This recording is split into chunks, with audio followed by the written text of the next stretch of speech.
Moi, je faisais chier tout le monde avec mes idées. C'est-à-dire que avec mon profil TDAH hyperactif, j'avais à peu près une idée par jour de nouvelles boîtes. Et je pense que j'ai fait chier tout mon entourage de mes 14 ans au moment où j'ai monté Mint. Donc, je sortais tous les jours. Je pense que dans mon ordi de l'EDEC, j'avais un fichier avec 50 modèles de boîtes que je voulais créer et je me lançais pas. Et un jour, j'ai ma copine qui m'a dit maintenant t'arrêtes de me parler de boîtes ou alors tu te lances.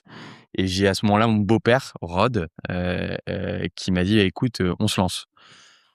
Quand on s'est lancé, ce qu'on savait, c'est qu'on voulait monter une boîte qui avait de l'impact et qui avait de l'impact dans le sport.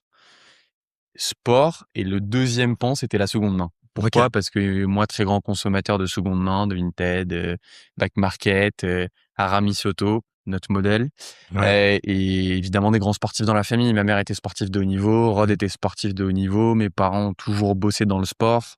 Et donc, on voulait monter une boîte qui avait un impact, mais au départ, c'était pas Mint du tout. Ok. La première vente, elle date de septembre 2020. Et Ok. après cette première vente, on se dit, OK, on construit une plateforme.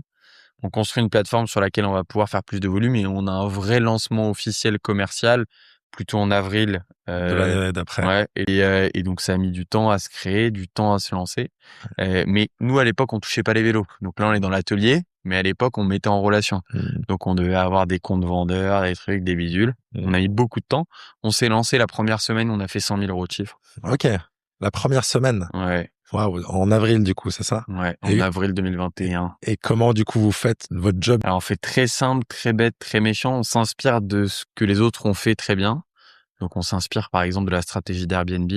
Mais donc, très rapidement, ce que nous, on fait dans un premier temps, c'est qu'on démarche des vélocistes, donc des boutiques de vélos. On va dans des boutiques, on signe des contrats avec elles en leur disant, bah, maintenant, vous allez vendre vos vélos d'occasion sur notre plateforme. Donc, on se retrouve très vite avec 300-400 vélos en ligne sur notre Waouh. plateforme. Ceux qui ont un peu du mal à les mettre, ben, on leur envoie des stagiaires pour qu'ils les mettent sur la plateforme. Ouais. Et après, on diffuse nos vélos sur des sites d'annonces. Ok. Comme, Aussi simple que ça. Voilà, comme l'a fait Airbnb avec Craigslist à l'époque. ok.